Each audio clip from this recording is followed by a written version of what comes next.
Alors rapport au harcèlement, c'est un sujet compliqué. Mon vécu de harcèlement est à la fois en tant que moi enfant et aujourd'hui en tant que moi maman de 2 petits garçons de 7 et 5 ans.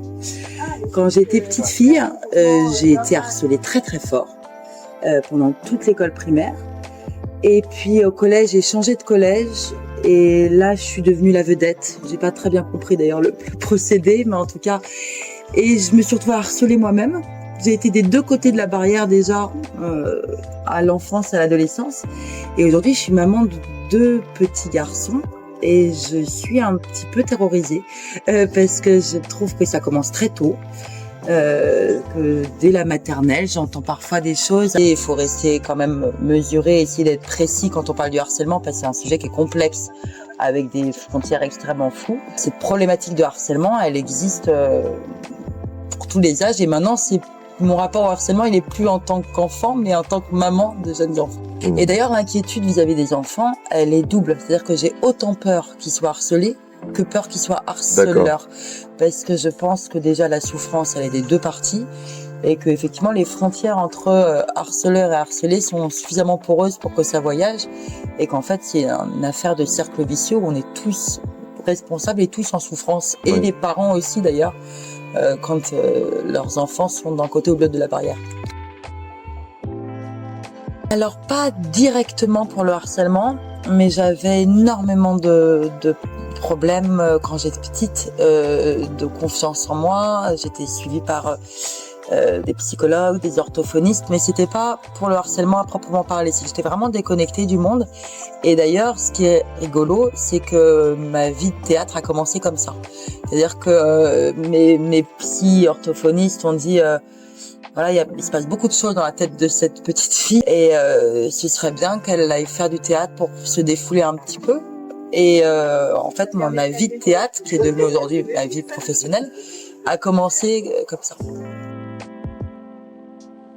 J'ai fait une première mise en scène qui s'appelait Flashman sur ce thème de harcèlement et ça a été un travail tellement riche qui se prolonge aujourd'hui avec une nouvelle création qui s'appelle #Flashman, qui est une création pour ce festival Off d'Avignon 2026 parce que le sujet mérite d'être creusé. Et les valeurs dont j'aimerais parler en tous les cas, ce que j'aimerais mettre en avant dans cette histoire de harcèlement, déjà c'est son aspect intergénérationnel.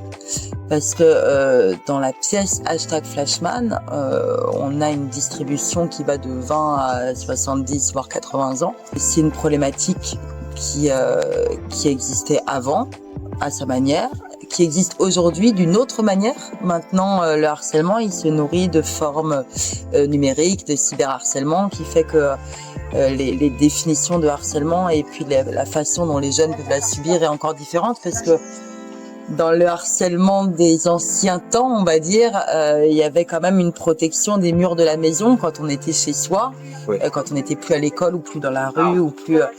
il pouvait y avoir une forme de refuge, même si dans la tête, le refuge, il n'existe jamais, parce que tout ce qu'on a pu entendre comme... Ça travaille malgré tout, ouais. Voilà, ça travaille malgré tout, mais au moins, il y avait une coupure des choses qui viennent de l'extérieur, qui aujourd'hui, avec les réseaux sociaux, ça ne s'arrête jamais, quoi. Flashman, le spectacle précédent, était désigné comme jeune public, et là, pour #Flashman, on est dans un spectacle tout public parce qu'il y a un axe vraiment de développement et de recherche qui est fait sur la responsabilité aussi des adultes, des parents, des professeurs. C'est une pièce qui jette la pierre à personne.